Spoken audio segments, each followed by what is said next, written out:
আমার ছেলের আপনাদের প্রোডাক্ট খুব পছন্দ। আপনারা কি বাসায় দিতে পারবেন? হ্যাঁ, ঠিকানা দেন ম্যাডাম।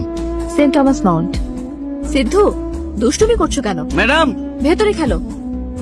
বাহ ভাগ্যা, তুমি তো খুব সময় মেনে চলো। কি খবর ভাগ্যা? কেমন আছো ভাগ্যা? ম্যাডাম,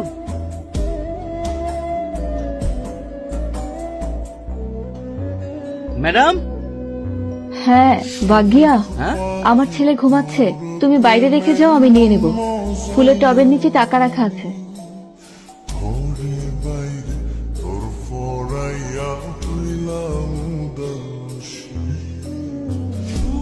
ম্যাডাম,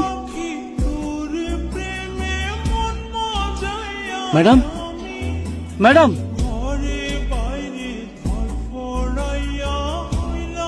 আপনার ছেলের নাম করে এসব কেন কিনতেন? আপনার ছেলে তো বাইসা নাই, ঘরে চারদিকে ক্যামেরা বসানো। আপনার এই অবস্থা কেন? এসব কেন করতেছেন? এখন সত্যি করে কর, নাইলে সবাই কয় দেবো। আমার স্বামী রোড অ্যাক্সিডেন্টে মারা গেছেন। আমার একমাত্র ছেলে সিদ্ধুই আমার বেঁচে থাকার একমাত্র কারণ আর অবলম্বন ছিল। ওর জন্যই আমার জীবন ধীরে ধীরে বদলে যাচ্ছিল, কিন্তু এই সুখ বেশি দিন টিকল না। ওর শরীর দিন দিন খারাপ হচ্ছিল। আমি ভেবেছিলাম সাধারণ জ্বর হয়তো। ওর সিটি স্ক্যান করা হলো।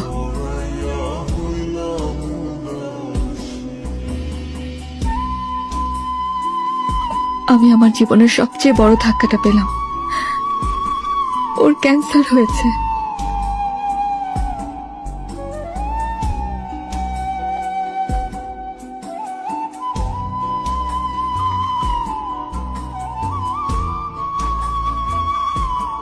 আমরা অনেক চিকিৎসা, অনেক চেষ্টা করেছি, সবকিছু ব্যর্থ হলো। এটা আমি কোনোভাবেই মেনে নিতে পারছিলাম না। ডাক্তাররা বলল জাঙ্ক ফুডের কারণে এমন হতে পারে, হয়তো জাঙ্ক ফুড থেকে ওর এই রোগ হয়েছে। পরে আমি এই বিষয়ে ডাক্তারের কাছ থেকে আরো বিস্তারিত জানতে চাইলাম। আমরা টিভির বিজ্ঞাপন দেখে জাঙ্ক ফুড কিনে ফেলি, কিন্তু এগুলো মান নিয়ন্ত্রণ করে বানানো হয় না। এটাতে আসলে ন্যাচারাল কোনো উপাদান থাকে না। আমাদের ডেইলি লাইফে যে ফুডগুলো খাই, যেমন নুডলস, জুস, বিস্কিট, এসব খাবারে ন্যাচারাল উপাদান না দিয়ে নিম্নমানের উপাদান আর কেমিক্যাল দেওয়া হয়। বাচ্চারা এসব খাবারে আসক্ত হয়ে পড়ে আর বারবার খেতে চায়, কারণ এগুলো খেতে বেশ সুস্বাদু হয়, রং আর গন্ধও খুব সুন্দর হয়। এই খাবারগুলোর বিজ্ঞাপনও অনেক বেশি রংচং আর মিউজিক্যাল হয়। পছন্দের তারকার গলা বা অভিনয় দেখে বাচ্চারা প্রোডাক্টের প্রতি আরো আকর্ষিত হয়। এছাড়াও ফ্রি গিফট তো আছে, ট্যাটু আছে। বাচ্চারা ডোপামিন রাশের কারণে এসবের প্রতি নেশাগ্রস্ত হয়ে পড়ে। এগুলো ওদের ব্রেনে গেঁথে যায়। আপনি যেই কোম্পানির প্রোডাক্টই নেন, যেই ধরনের প্রোডাক্টই নেন, ওরা বলবে যে ওরা কোনো অ্যাডিটিভ বা প্রিজারভেটিভ বা কোনো কেমিক্যাল মেলায়। সেলার কোম্পানি অধিক মুনাফার আশায় এগুলো করবেই। বাচ্চারা কি শুধু ব্রেড খায়? সাথে জ্যাম খায়, নুডলস খায়, বিস্কিট খায়, জুস খায়। এই সব প্রোডাক্টের ভেতরেই বিভিন্ন রকমের কেমিক্যাল থাকে। সব রকমের কেমিক্যাল মিলেমিশে একাকার হয়ে থাকে, আমাদের শরীরের ভেতরে গিয়ে বিষাক্ত উপাদান হয়।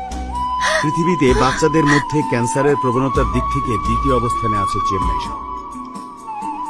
বলা হয় আমাদের জেনারেশন অভিশপ্ত, কারণ আমরা বাচ্চাদের মৃত্যু দিচ্ছি, কিন্তু আমরা কিছুই করতে পারছি না। আমার বাচ্চার মৃত্যুর প্রতিশোধ নিতে আমি স্যাফরন কোম্পানির বিরুদ্ধে কেস করে দিই। আমাদের প্রোডাক্ট থেকে যে ক্যান্সার হয়েছে সেটার কি প্রমাণ আছে আপনার কাছে? ও তো অন্য খাবারও খেয়েছে, এমনকি ময়লা পানি থেকেও তো এই ধরনের রোগগুলো হতে পারে। আর আপনি যে সিনথেটিক শাড়ি পরে আছেন সেখান থেকেও তো হতে পারে। পর্যাপ্ত প্রমাণের অভাবে আমার কেসটা খারিজ হয়ে যায়। আদালত আমার কেসটা ক্লোজ করে দেয়। তারপরেই আমি সিদ্ধান্ত নিই প্রমাণ জোগাড়ের জন্য নিজেকে উৎসর্গ করে দেব। আমি ওই একই বিষগুলো খেয়ে প্রমাণ জোগাড় করব, যেগুলো খেয়ে আমার ছোট্ট বাচ্চাটা মারা গেছে। আমি পুরো পৃথিবীকে দেখিয়ে দেব। আমার ব্লাড সেলের পরিবর্তনের রিপোর্ট করার জন্য আমার মোটামুটি 4 মাস সময় লাগবে। অর্থাৎ এই যুদ্ধ 4 মাস চলবে, বা তার আগেই হয়তো আমার মৃত্যু হয়ে যাবে।